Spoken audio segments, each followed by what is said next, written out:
एक रिस्क है, लेट पे डेथ होना भी दूसरा रिस्क है। क्योंकि अब इसमें दो चीज समझिएगा, एक मेरा लाइन लेके जाइएगा, जवानी आके चले जाते हैं, बुढ़ापा आके ले जाते हैं। इसीलिए अब जॉब कीजिए, जॉब के साथ मैं कभी भी जॉब के अगेंस्ट, जबकि मैंने जॉब नहीं किया, बट जॉब से अच्छा चीज मुझे कोई नहीं लगता है जहां आप दूसरे के खर्चे पे सीखते हैं। लॉस कंपनी का होगा और आपको सैलरी मिलता है, आप सीखते हैं, लेकिन जॉब पे ही आश्रित मत रहिए। अगर मैं बात करूं, एक एक्सपेरिमेंट करके दिखा रहा हूं, अगर मैं एक पांव पे खड़ा हूं तो बैलेंस ज्यादा रहेगा या दो पांव पे बैलेंस रहेगा? परमात्मा ने दो आंख क्यों दिया? इसीलिए ताकि आपका बैलेंस बने। तो जॉब के साथ इस प्लेटफॉर्म को एंजॉय कीजिए और आप अपने रिटायरमेंट को प्लान कीजिए। जो स्लाइड बता रहा है क्या, जो आपका 50 साल जो भी आपका एज है, और इसमें बिल्कुल डिसअपॉइंट ना हो, चाहे एज आगे भी निकल गया आपको क्या दिक्कत है, यहीं से प्रिपरेशन कर लीजिए। 100% नहीं सही, 10% सही, 20% सही, क्योंकि जो समय गया ना, बीत गया, उसको तो हम कुछ नहीं कर सकते, आगे का करेंगे। नेक्स्ट अगर मैं बात करूं, जब आपने ये मूड बना लिया कि नहीं मुझे कुछ ना कुछ सिस्टमेटिक करना है, कुछ ना कुछ सिस्टमेटिक प्लानिंग करना है, तो पहले मैं बताता हूं आपको मार्केट में क्या क्या चीज है सिस्टमेटिक प्लानिंग के लिए। आपको रेंटल इनकम एक सिस्टमेटिक प्लानिंग है कि आपके पास अगर रेंटल इनकम है तो वो सिस्टमेटिक प्लानिंग है। आपका सपोज करो कॉपीराइट इनकम है, कुछ आपने ऐसा डिजाइन कर दिया कि उसका कॉपीराइट आ रहा है, तो वो आ सकता है। बैंक में आपके बहुत सारा पैसा पड़ा हुआ है, उसका इंटरेस्ट भी आपको एक तरह से यहां से बेनिफिट मिल जाएगा। हो सकता है आपका YouTube पे कोई चैनल हो जिसके अंदर फंड इतना अच्छा आ रहा है, वहां से भी आपका रेगुलर इनकम आ रहा है। अगर इनमें से कोई भी चीज आपके पास प्रेजेंट नहीं है ना, तो आपके पास एक और सिंगल एक चीज बच जाता है, वो है डायरेक्ट सेलिंग, जिसके थ्रू आप अपने आप को आगे बढ़ा सकते हैं। अब अगला समझ में आता है कि ठीक है डायरेक्ट सेलिंग है क्या, थोड़ा समझे। देखिए, जो हमारा ट्रेडिशनल सिस्टम है ना, उसमें मैन्युफैक्चरर सामान बनाता है और पूरा लाइन ऑफ एक्शन जो है उस सामान को आप तक पहुंचाता है, और एक कंज्यूमर जो उस सामान को कंज्यूम करता है। इसमें नोटिस करें, जो सामान बना रहा है उसको भी उतना अमाउंट नहीं मिलता है, और जो बेचारा कस्टमर है, मतलब जो लास्ट में पे करता है पूरे सिस्टम में, उसके अलावा सबको पैसा मिलता है। अगर आप इस सिस्टम को देखिए जो आपके स्क्रीन पे है। अब यहां पे क्या होता है, जब भी ऐसा कुछ कंडीशन, ऐसा कोई सिस्टम क्रिएट किया जाए जहां मैन्युफैक्चरर और कंज्यूमर दोनों को आपस में मिला दिया जाए, इसका बेनिफिट क्या होगा? जो मैन्युफैक्चरर है उसको क्वालिटी ऑफ प्रोडक्ट बनाने का मौका मिलेगा, क्योंकि उसको वो क्या रहा है, अगर ये 100 रुपए का चीज है ना, तो मैन्युफैक्चरर को 20 रुपया मिल रहा है, वो सोच रहा है कि मैं क्वालिटी लाऊं तो लाऊं कैसे, कंज्यूमर को कुछ मिल ही नहीं रहा है, वो बेचारा परेशानी होता रहता है। इन दोनों के संगम को हम बोलते हैं डायरेक्ट सेलिंग। सिंपल सारा चीज समझाएं, कोई बहुत सारा चीज समझ नहीं आता, कोई भी चीज, वो जो बना रहा है और जो कंज्यूम कर रहा है, दोनों अगर मिल गया डायरेक्ट सेलिंग। अब अगर मैं बात करूं, ऐसा नहीं है कि ये इंडस्ट्री नया है, कि आपको ऐसा सोचने में लगेगा कि यार ये इंडस्ट्री ऐसा तो नहीं है, मैं इस इंडस्ट्री में अपना टाइम लगाऊं और बाद में पता चला यार इंडस्ट्री नया है। इंडस्ट्री नया नहीं है, 10 करोड़ से ज्यादा लोग इस इंडस्ट्री में हैं, और केवल लोग नहीं है, ऐसा नहीं है कि लोग केवल हैं इंडस्ट्री में, इंडस्ट्री का टर्नओवर नहीं है। अगर आप देखोगे तो 14 लाख से ज्यादा करोड़ टर्नओवर दे रहा है इंडस्ट्री, यानी 2-3 कंट्री का अगर बात कर ले, उनके कंबाइंड जीडीपी से ज्यादा टर्नओवर ये इंडस्ट्री दे रहा है। यानी इंडस्ट्री में लोग बहुत है, इंडस्ट्री टर्नओवर भी दे रहा है, तो इसीलिए प्रूवन सिस्टम है। अब क्यों एटमी, ये समझे, ठीक है, डायरेक्ट सेलिंग तो है, डायरेक्ट सेलिंग में ही एटमी क्यों? उसका सबसे इंपॉर्टेंट चीज है, ये 3 जनरेशन के लिए आपका बिजनेस है। अगर आपने बिल्ड किया तो आपके बाद आपके बच्चों को, बच्चों के बाद उनके बच्चों तक पैसा जाएगा। और मेरा एक फर्म बिलीव है, जरूरी नहीं विरासत में क्या मिला, जरूरी है हम विरासत को क्या देंगे। ये क्योंकि देखो, जो विरासत में मिला वो आपके कंट्रोल में नहीं है, लेकिन आप जो विरासत को दोगे ना, आपके अलावा किसी के कंट्रोल में नहीं है। मैं अगर अपना एग्जांपल बताऊं, मेरे फादर कोल इंडिया में जॉब करते थे, मैं 98 में माइग्रेट करके दिल्ली आया था। 20-22 दिन का समय ऐसे ही निकाला, बहुत स्ट्रगल पड़ा किराए के मकान में। आज मैं अपने बच्चों के लिए 4 से 5 प्रॉपर्टी ऑलरेडी बता चुका हूं। जो सिस्टमेटिक बिजनेस की बात कर रहा था, इसमें से 2-3 चीज ऑलरेडी है मेरे पास। फिर भी मुझे एक्चुअली बहुत पसंद आता है। क्यों पसंद आता है? क्योंकि मुझे लगता है यार मैं क्या बात करूं, एक परेशानी करोड़ रुपया कहां जाएगा कुछ पता नहीं रहेगा। और ये एक ऐसा सिस्टम है जो आपको अनगिनत रूप से बढ़ता चला जाएगा। जितने भी और सिस्टम मैंने पीछे बताए आपको, उनमें एटमी एक ऐसा प्लेटफॉर्म है जिसमें आपको रेगुलरली ग्रोथ मिलता जाएगा। दूसरा क्या है, इनका जो प्रोडक्ट ऑफ लाइनेज है, कुछ भी मत करो, इनके किसी प्रोडक्ट को जाके दे दो किसी को, वो रिपीट ऑर्डर आना ही आना है। लोग इसके प्रोडक्ट के इतने बड़े फैन हैं। एथिकल कंपनी है, ऐसा नहीं है कि कोई वर्मा या शर्मा सीधा आया हेलीकॉप्टर से और हम लोग ऐसे बैठे हुए हैं और एकदम से कल आपको पता चला ताली बजाते बजाते, ओ भाई साहब ये कौन हमारे अपना ही आ गए। पॉसिबल ही नहीं है। जिस प्रोसेस से आप गुजर रहे हो बारी बारी, वो अभी आपको बताया जाएगा, उसी प्रोसेस से उनको गुजरना पड़ेगा। इस वजह से ये रिलायबल प्लेटफॉर्म है, प्रीमियम कंपनी है, एथिकल प्लेटफॉर्म है, और इसी वजह से बहुत सारी अचीवमेंट ऑलरेडी कंपनी के अंदर निकल रहा है। अब अगर मैं बात करूं तो टोटल टर्नओवर है कंपनी का, उसका 50% से ज्यादा टर्नओवर जो है ओवरसीज है। यानी ये बिजनेस केवल कोरिया में ग्रो नहीं कर रहा है, कोरिया के अलावा बाहर भी ग्रोथ बहुत तगड़ा है। अब अगर मैं बात करूं, मैंने बताया था ना 10 करोड़ से ज्यादा लोग ऑलरेडी इस इंडस्ट्री में हैं, उसका 10% से ज्यादा, यानी 10 करोड़ का 10% से ज्यादा 1.6 करोड़ लोग एक्टिव में। उसका कुछ तो रीजन होगा, लाखों कंपनी है मार्केट में इस तरह की, इसी कंपनी में 10% से ज्यादा लोग हैं। और यहां भी अगर ध्यान से देखेंगे ना, ओवरसीज लोग ज्यादा हैं। इससे आपको क्या एक फायदा मिलेगा कि आपको ये ट्रस्ट डेवलप हो जाएगा कि लोग बाहर, कोरिया के बाहर भी कंपनी बहुत अच्छा ग्रोथ ले रही है। अब देखिए, जो ये ब्लू कलर दिख रहा है ना आपको, ये ब्लू कलर जो है ये दिखा रहा है जहां जहां ऑलरेडी एक्नी है। ये ब्लू कलर दिखा रहा है जहां जहां एक्नी ऑलरेडी प्रेजेंट है। और मैं बताऊं, 7 कॉन्टिनेंट में से 5 कॉन्टिनेंट में ऑलरेडी एक्नी प्रेजेंट है, छठा कॉन्टिनेंट पाइपलाइन में है, 7वें कॉन्टिनेंट में एक्नी कभी नहीं जाएगी। उसका रीजन क्या है, पेंगुइन के पास पैन कार्ड, आधार कार्ड नहीं होता है, तो जाएगी भी तो वहां ज्वाइन तो होगा नहीं ना। तो इसीलिए कंपनी ने प्लान किया कि हम इस 5 पे फोकस करें। और आप सोचो, वैसे भी आपकी फ्रेंडशिप दोस्ती लोगों के साथ होगी, तो जहां जहां आपकी दोस्ती है वहां वहां ये कंपनी ऑलरेडी प्रेजेंट है। और कुछ बारीकी जब इसका आप ध्यान से देखोगे ना, तो रियली मेरे को एकदम गूज़ बम्प्स, मेरे रोंगटे खड़े हो जाते हैं कि आज आप स्टार्ट करो बिजनेस, आज आप बिजनेस स्टार्ट करोगे और वर्ल्ड वाइड प्लेटफॉर्म तक आप अपने बिजनेस को ले जा सकते हो। और केवल बिजनेस को नहीं ले जा सकते हो, रेवेन्यू आएगा आपको वर्ल्ड वाइड, उसको भी आप समझोगे। नेक्स्ट अगर मैं बात करूं, ये स्लाइड सबसे इंपॉर्टेंट है। क्या, देखिए आज हम लोग ऑनलाइन की बात कर रहे हैं। कोविड के बाद हम लोगों ने ऑनलाइन सोचे हमारे हांगिल पार्सर को, जिन्होंने 2009 में जब कंपनी बनाया, उसी समय इस कंपनी को 100% ऑनलाइन रखा। तो आप एक चीज सोचिए, अगर आप जॉब कर रहे हैं, शॉप चला रहे हैं या कोई भी काम कर रहे हैं, तो ऑफलाइन दूसरा काम तो आप कर भी नहीं सकते ना, कैसे करेंगे? ऐसा तो पॉसिबल नहीं है एक जॉब से छोड़ के दूसरा करें। यहाँ पे 100% ऑनलाइन होने की वजह से आपको क्या फायदा मिलेगा? यहाँ पे 100% ऑनलाइन की वजह से आप बिजनेस को अपने बिना किसी काम को डिस्टर्ब किए हुए पार्ट टाइम के हिसाब से कर सकते हैं। जब मन करे, छुट्टी में करे, शाम में करे, सुबह करे, लंच में करे, जब मौका लगे तब आप इस बिजनेस को बिल्ड करें और पूरे वर्ल्ड में अपना प्रेजेंस बनाएं।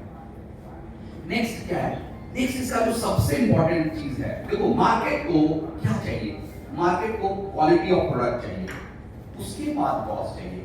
अगर मार्केट को क्वालिटी ऑफ प्रोडक्ट नहीं चाहिए होता तो हम किसी कंपनी का नाम नहीं ले रहे, पर्टिकुलर एक कार सक्सेस कहाँ हुई? सबसे सस्ती कार थी इंडिया में। लेकिन इंडियन माइंडसेट ऐसा नहीं है कि हम कॉस्ट टू मनी, हम पैसा खर्च करते हैं लेकिन हमें उस वैल्यू मिलना चाहिए उस प्रोडक्ट का। तो इसी कोलैबोरेशन की वजह से, केरी, कोलमार, एटमी के कोलैबोरेशन की वजह से हमारा जो प्रोडक्ट है एब्सोल्यूट क्वालिटी, सबसे पहला हमने क्या रखा? एब्सोल्यूट क्वालिटी और एब्सोल्यूट प्राइस के साथ है। ठीक है, उसमें अब जैसे आपके स्क्रीन पे जो प्रोडक्ट है, डायरेक्ट सेलिंग का टॉप सेलिंग प्रोडक्ट पिछले 7 साल से। इस प्रोडक्ट की खासियत क्या है? ये प्रोडक्ट आया ना तो आपका इम्यूनिटी अप और फटीग डाउन। बेसिकली ये सिंगल प्रोडक्ट ऐसा है जिसको 21 पेटेंट मिला हुआ है, उन कंट्रीज में मिला हुआ है जिन कंट्री में प्रोडक्ट का एंट्री भी टफ है। तो हम इस प्रोडक्ट के हेल्प से हेल्थ में है, हेल्थ सप्लीमेंट के रेंज में है। दूसरा अगर मैं बात करूं, टॉप सेलिंग ब्यूटी का प्रोडक्ट जो आपके स्क्रीन पे है, हमारा एब्सोल्यूट स्किन केयर सेट। ये टॉप सेलिंग क्यों है? ब्यूटी इंडस्ट्री में पहला तो इस प्रोडक्ट को 4 अवार्ड मिला हुआ है। किंग सीजन अवार्ड जो कोरिया का बेस्ट अवार्ड है, उसके अलावा 3 और अवार्ड मिला हुआ है, 4 अवार्ड मिला हुआ है। क्यों 4 अवार्ड मिला इस प्रोडक्ट को? उसका रीजन समझिएगा। किसी भी ब्यूटी इंडस्ट्री में 3 ही चीज तो है, क्या? स्किन टाइट हो जाए, दूसरा स्किन ग्लो हो जाए, तीसरा स्किन हाइड्रेटेड हो। तीनों चीज ये प्रोडक्ट करके देता है आपको। और ये प्रोडक्ट एक बार जिसने यूज कर लिया ना, मेरी वाइफ हमेशा बोलती है हर एक नारी का है सपना एब्सोल्यूट हो अपना। मैं तो उनको करेक्ट करता हूं, हर एक का है सपना एब्सोल्यूट हो अपना, क्योंकि इस पे केवल एक अधिकार हम किसी एक ग्रुप को क्यों दें, हमें भी तो यूज करना है। तो इसीलिए हर एक का है सपना एब्सोल्यूट हो अपना, क्योंकि कोई नहीं बूढ़ा दिखना चाहता है, चाहे एज कुछ भी हो। Got it? अगला अगर मैं बात करूं, हम हेल्थ में हैं, ब्यूटी के बाद अगर हम बात करें एफएमसीजी के प्रोडक्ट आप अगर देखिए, मैं आपको चैलेंज करता हूं, मैम आप आज फर्स्ट टाइम आए हैं, ऐसा ब्रश मार्केट में है ही नहीं। आप हमारे कॉस्ट से 4 गुना लेके जाओ, इस ब्रश के अंदर ईटेबल गोल्ड पाउडर यूज किया हुआ है ब्रिजल्स के ऊपर। क्यों? उससे क्या होता है, एज अ केमिस्ट्री टीचर मैं आपको बताता हूं ईटेबल गोल्ड पाउडर से क्या होगा, ब्रश के ऊपर माइक्रोइज्म्स अपने आप को मल्टीप्लाई नहीं करेगा। तो इस तरह की क्वालिटी का प्रोडक्ट हमारे हाथ में है। अब अगर मैं बात करूं क्या होता है, ये 92 मैन्युफैक्चरर हमारे साथ हैं। एक्मी का क्या प्रिंसिपल है, एक्मी रॉ मटेरियल के लिए पैसा एडवांस में देती है अपने मैन्युफैक्चरर को। इससे क्या हुआ, अब सोचो अगर एक्मी मैन्युफैक्चरर को पैसा एडवांस में ना दे तो मैन्युफैक्चरर अगर वो लोन पे पैसा लाएगा तो उसका इंटरेस्ट किस चीज पे आएगा, प्रोडक्ट पे आएगा, तो प्रोडक्ट पे नहीं आता है। दूसरा क्या करती है, जैसे ही प्रोडक्ट फिनिश होके गया, फिनिश प्रोडक्ट को विद इन अ वीक, एक वीक के अंदर पैसा डिलीवर करती है। तो क्लाइंट जो मैन्युफैक्चरर जो हमारा, उसको ना रॉ मटेरियल के लिए पैसा लगा, ना उसको सैलरी देने के लिए पैसा लोन लेना पड़ा। दूसरा ऑप्शन है ना, उनको सैलरी देने के लिए भी तो पैसा चाहिए। उन्होंने प्रोडक्ट भेजा, within a week delivery हो गया, विद इन अ वीक हम पेमेंट कर दिए, तो उनको सैलरी देने के लिए भी लोन नहीं लगा। और एक चीज और की कंपनी ने क्या, देखो कभी भी अगर बात करेगा, हम अगर छोटी क्वांटिटी में हमेशा कॉस्ट ज्यादा लगता है, बड़े क्वांटिटी में हम ऑर्डर देते हैं, तो इसलिए हमने क्या किया, हमने एक प्रोडक्ट के लिए कभी भी कंपटीटर नहीं बनाया मैन्युफैक्चरर का।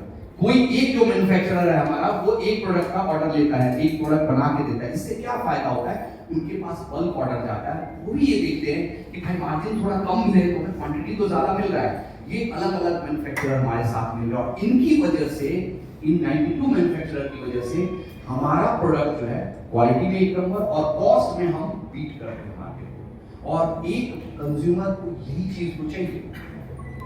अब अगला जो मैं बताऊं, GSGS strategy, global sourcing global sales. सोचिए जिस भी कंट्री का जो बेस्ट प्रोडक्ट है, जिस भी कंट्री का जो बेस्ट प्रोडक्ट है, उसको एक्टिवली फॉलो करती है, उस कंट्री से लेके वर्ल्ड वाइड प्लेटफॉर्म पे देती है। सोचो हम तो अभी केवल थे ना कि मेक इन इंडिया और Indian local for local, actively ने एक स्टेप और ले लिया, क्या, इंडिया में बनाओ और वर्ल्ड वाइड बेचो। इसका दो फायदा समझे एज अ कंज्यूमर। सपोज आप यूएस में रहते हो या किसी और कंट्री में रहते हो और आपको यहाँ का शिलाजीत चाहिए, आपके पास दो ऑप्शन है, या तो कुरियर करके मंगाओ या वहां से एक्टिव के प्लेटफॉर्म से लो। कुरियर करके मंगाने से आपका कॉस्ट जाएगा, टाइम जाएगा, एक्टिव ने वो सारा काम कर दिया, फिर से ऑर्डर कीजिए और एंजॉय कीजिए। जो बेस्ट क्वालिटी जिस भी कंट्री का है उसको आप एंजॉय कीजिए वर्ल्ड वाइड। तो जीएसजीएस स्ट्रेटजी के थ्रू एक्टिव ना केवल हम लोगों को हेल्प कर रही है, हमारी जो इंडस्ट्री है उनको भी मदद पहुंचा रही है। नेक्स्ट अगर बात करें, अभी तक का जो सफर देखा वो किसी एक का जरूर सपना होता है, हमेशा किसी एक के सपना के बगैर ना कुछ भी। आज हम अगर आजाद भारत में हैं तो किसी हमारे फ्रीडम फाइटर का सपना था तो हम आजाद भारत में सांस ले रहे हैं। आज अगर हम कुछ भी जो देख रहे हैं, आज जो एक्टिव देख रहे हैं, वो सामने जो आपके स्क्रीन पे दिख रहे हैं, डॉक्टर हामिद पार्क सर का सपना था। इनको ना मोस्ट एडमायर्ड सीईओ का अवार्ड मिला हुआ है दुनिया में। अब अगला क्या है, WFDA के काउंसिल मेंबर है। इससे क्या हुआ, अगर आप देखोगे बहुत सारा ऐसा चीज जो एडमी अभी फॉलो कर रही है, डायरेक्ट सेलिंग का गाइडलाइंस बन जाता है बाद में, बहुत सारी ऐसी चीजें। तो इसीलिए वो क्यों ऐसा है, क्योंकि इनको as a direct selling council member, WFDA से मतलब world federation of direct selling association के काउंसिल मेंबर होने की वजह से उनको ये सारा चीज एडवांस में पता लगता है, उससे हम लोग उस डायरेक्शन में और सोच पाते हैं, मूव कर पाते हैं। और एटमी में अगर आपको सक्सेस पाना है, ये तो प्लेटफॉर्म बहुत अच्छा है। अब आपको अगर सक्सेस पाना है तो सिस्टम के बगैर सक्सेस संभव ही नहीं है। और वो सिस्टम क्या है, तो आपके स्क्रीन पे लिखा हुआ है, बर्थडे सेमिनार है, सक्सेस एकेडमी है, एजुकेशन सेंटर है। क्योंकि जब तक आप सीखेंगे नहीं ना, तब तक कैसे करेंगे। सोचिए एक ह्यूमन बीइंग जो बाद में डॉक्टर बनता है, उसके हाथ में ऑपरेशन प्लेट दे दीजिए, वो एकदम सक्सेसफुल ऑपरेशन करके दे देंगे। लेकिन अगर हम लोग जो डॉक्टर नहीं हैं, हमारे हाथ में दे दिया जाए तो हम बहुत तबाही मचाएंगे। दोनों में डिफरेंस क्या है, क्यों वो कर पाते, क्यों हम नहीं कर पाएंगे, ट्रेनिंग एजुकेशन का। तो यहाँ पे ये प्लेटफॉर्म आपको ग्रोथ देगा। जैसे कुछ एग्जांपल मैं समझाऊं, अगर क्या सपोज आपकी टीम पुणे में बन गई, या सपोज आपकी टीम बैंगलोर में बन गई, और आप पॉसिबल तो नहीं है ना कि आप रोज बैंगलोर में कनेक्ट करें। तो इस सिस्टम के थ्रू जैसे कंपनी ने क्या किया, अभी मैं देख पा रहा हूँ मेरी टीम अलग अलग जगहों से, मैं अभी बैठ के देख रहा था, लोग जूम पे कनेक्टेड है। तो ये पैटनी के सिस्टम से ही कनेक्टेड है। जो आज मैं अभी गुड़गांव में बोल रहा हूँ, ये लोग अमरावती में भी सुन रहे हैं, ये लोग कानपुर में सुन रहे हैं, ये लोग बनारस में सुन रहे हैं, ये लोग मुंबई में सुन रहे हैं। वो पॉसिबल तभी हुआ ना ये प्लेटफॉर्म की वजह से। तो कंपनी इस प्लेटफॉर्म से हम लोगों को एजुकेट कर रही है, जिससे हमारा ग्रोथ आएगा। अब एक्मी केयर जो है ना, ये केयर बहुत जबरदस्त, सोचिए मैंने बताया ना एक्मी क्रांति कर रही है। अब एक केयर आने के बाद क्या फायदा होगा, इस एक केयर की हेल्प से, एक होलिस्टिक केयर है, आपके बॉडी का न्यूट्रिशन लेवल क्या है, आपके बॉडी का वर्कआउट एक्सरसाइज कितना कर रहे हैं, बॉडी का स्लीप पैटर्न क्या है, बॉडी कितना स्ट्रेस में है, बॉडी का रिस्क फैक्टर क्या है, बॉडी का बायोलॉजिकल एज क्या है, सारा चीज आपको एक केयर की हेल्प से पता लग जाएगा और आपका काम कितना आसान होगा। अब जानते हैं, अब आपको एक्सपर्ट होने की भी जरूरत नहीं है। मेरी टीम में है बहुत सारे एक्सपर्ट, लेकिन आप एक्सपर्ट नहीं भी हो तो भी एक केयर सिस्टम आपको हेल्प करेगा अपने आप। जैसे अगला अगर मैं बात करूं, जैसे हमारा मैजिकल मशीन मैं बोलता हूं सामने जो है इसका, ये क्या करता है, ये हमारे एआई सिस्टम की हेल्प से हमारे स्किन को स्कैन करके उस हमारे स्किन में क्या चैलेंजेस आने वाला है, आया भी नहीं, आने वाले चैलेंजेस को जज करता है, जज करके एक सॉल्यूशन दे देता है, साथ में प्रोडक्ट कौन सा यूज करना चाहिए वो बता देता है। इनके हेल्प से क्या होगा, हमारा बिजनेस अपने आप ग्रोथ होगा। और डायरेक्ट सेलिंग में एक्मी पायनियर कंपनी है जो इस तरह का प्लेटफॉर्म लेके आ रही है। नेक्स्ट अगर मैं बात करूं, ये सबसे फेवरेट है, ज़ोनिशान फॉरेस्ट जो है ना, ये लीडर बनाने की फैक्ट्री है। आप सोचो, आप आने वाले समय में आपके टीम से, आप और आपके टीम से अगर 100 लोग यहाँ जाके ट्रेनिंग लेंगे, अपने आप को ट्रेन करेंगे, सोचो किस लेवल का आपका बिजनेस ग्रो होगा। और ये आपको बॉदर नहीं करना है, हम में से कोई लीडर परचेज किया है क्या, इसमें से कोई इन्वेस्ट किया है क्या, ये कंपनी ने सारा कुछ करके रखा है, और आपका लीडर ट्रेंड होगा और आपका बिजनेस यहाँ से ग्रो होगा। नेक्स्ट अगर मैं बात करूं, केवल बिजनेस में नहीं, डोनेशन में भी एक्मी एक नंबर है। अगर इनका मतलब बिजनेस रेशियो डोनेशन का देखें तो 1:30 का रेशियो है इनका, और फर्स्ट है रैंक 500 कंपनीज में, कोया के 500 कंपनी में रैंक 1 में आती है डोनेशन में। इसका मतलब एक कंपनी का ना प्रिंसिपल वैल्यूज आपको पता लगेगा कि कंपनी का जो प्रिंसिपल वैल्यूज है वो किस फॉर्म से है, किस तरह से कंपनी हेल्प कर रही है समाज में उन वर्ग को भी जिनको किसी न किसी कारण से बहुत ज्यादा बेनिफिट नहीं मिल पाया। नेक्स्ट अगर मैं बात करूं, बहुत सारा अवार्ड है इनके मतलब पास, लेकिन 2 अवार्ड सबसे इंपॉर्टेंट है। एक सीसी कंज्यूमर सेंट्रिक मैनेजमेंट, मतलब हमेशा हमारी मैनेजमेंट हमारे कंज्यूमर को कैसे बेनिफिट किया जाए, कंज्यूमर को कैसे हेल्प किया जाए उस पे सोचती है। दूसरा जो हमारा ग्रेट प्लेस टू वर्क, सोचिए ग्रेट प्लेस टू वर्क से क्या फायदा होगा, एक ना पुल क्रिएट होगा, जो एम्प्लॉई है वो भी हमें मदद करेंगे, एक वार्म रिलेशन बनता है, उससे हमारा ग्रोथ और फास्ट होगा। अब क्या होता है, हमारे हाकिम पाक सर बोलते हैं कि अगर आपने सपना देखा ना, देखो विविडली, बहुत गहराई से सपना देखो। और आप इन्होंने बताया, एक सॉल्यूशन भी दे दिया, वो सॉल्यूशन के साइड में है, वो है ब्लू बुक। ये जो लाइफ सिनेरियो है ना, उसको ब्लू बुक भी बोलते हैं हम लोग। इस लाइफ सिनेरियो के हेल्प से जो भी आप अचीव करना चाहते हो, जो भी आपका सपना है, जो भी आप अचीव करना चाहते हो, इस बुक के हेल्प से आप उसको इजीली अचीव कर सकते हैं। और ये फेवरेट पिक्चर है मेरी वाइफ का, क्योंकि वो बोलती है ना, ये जो स्लाइड है ना, ये स्लाइड हमें मोटिवेट करता है। ये स्लाइड में जिसका भी फोटो आप देख रहे हो, ये आप इस स्लाइड को ध्यान से देखो, हर तरह के बैकग्राउंड के लोग यहाँ दिखेंगे आपको, हर बैकग्राउंड के लोग दिखेंगे। और जो लोग इस पिक्चर में आपको देख रहे हो, उनको भी आप देख रहे हो, उनका इनकम हैंडसम इनकम है, जो इंडिया में लोगों का एक सपना होता है। तो आपका और हमारा भी सपना होना चाहिए कि हम लोग भी इस स्लाइड में जल्दी से आ जाएं, सो दैट कि ग्रोथ हमारा होगा। नेक्स्ट है healthy India and beautiful Indians. ये स्लोगन है हमारे एमडी सर का, healthy India and beautiful Indians, यानी आप एक्मी के फूड सप्लीमेंट्स को कंज्यूम करो और अपने आप को हेल्दी रखो, इनके ब्यूटी प्रोडक्ट्स को यूज करके अपने आप को ब्यूटीफुल रखें और साथ में ग्रो करें। तो इसीलिए फ्रेंड्स, मेरा एक बार फिर आपसे एक और गुंजाइश है कि क्या, देखो एक सिनेरियो में आपको और बताता हूं। इतना अच्छा प्लेटफॉर्म आपके पास आया, इस प्लेटफॉर्म को जूम वाले फ्रेंड्स को भी बोलो, इस प्लेटफॉर्म को अच्छे माइंडसेट से देखिए। माइंडसेट की बात मैं बता रहा हूं, उसमें भी लास्ट एंड करता हूं एक और कहानी से। सचिन तेंदुलकर जब पाकिस्तान खेलने गए थे ना, तो वहां के जो उस समय के बॉलर्स थे ना, उन्होंने बोला यार इंडियंस को क्या हो गया, ये क्या करना चाह रहे हैं, एक छोटे से बच्चे को पिच पे भेज दिया, वो हाइट में भी बॉलर बहुत स्ट्रॉन्ग अपने फॉर्म में। उन्होंने बोला भाई ये तो यहाँ से जाने वाला नहीं है, समझे। और सिद्धू पाजी थे बैठे हुए, सिद्धू पाजी ने बोला कि यार बॉल जो आ रहा था ना, पता भी नहीं चल रहा था कब आएगा। तो तब तक ना बोले ना क्या हुआ, मैंने देखा और अब सडन ना सचिन के चेहरे पे लगा बॉल आके, और जैसे बोई निकलता है घाव, पूरा खून खून, मतलब उन्होंने रस कराया भाई हेल्प करो हेल्प करो। और वो बोले कि अब ये तो रिटायर्ड हुआ होके जाएंगे, क्योंकि अब तो बहुत बुरी तरीके से इंजरी हुई है, और केवल नोज से ब्लड नहीं आ रहा, आईज भी एकदम काला पड़ गया था हिट की वजह से। और बोले यार वापस जाओ। पता है बोले कि जब मैं टर्न किया ना, तो उसके बॉल मुंह से एक बॉल निकला, खेलेगा। ये जो एटीट्यूड है ना, उस एटीट्यूड को अगर आप रखोगे ना, तब प्रोफाइल ये आपको बहुत जबरदस्त काम करेगा। Thank you friends, thank you. Profile, और जैसे अभी सर ने सिद्धू पाजी की बात करी थी, तो उन्हीं के अंदाज में को डाली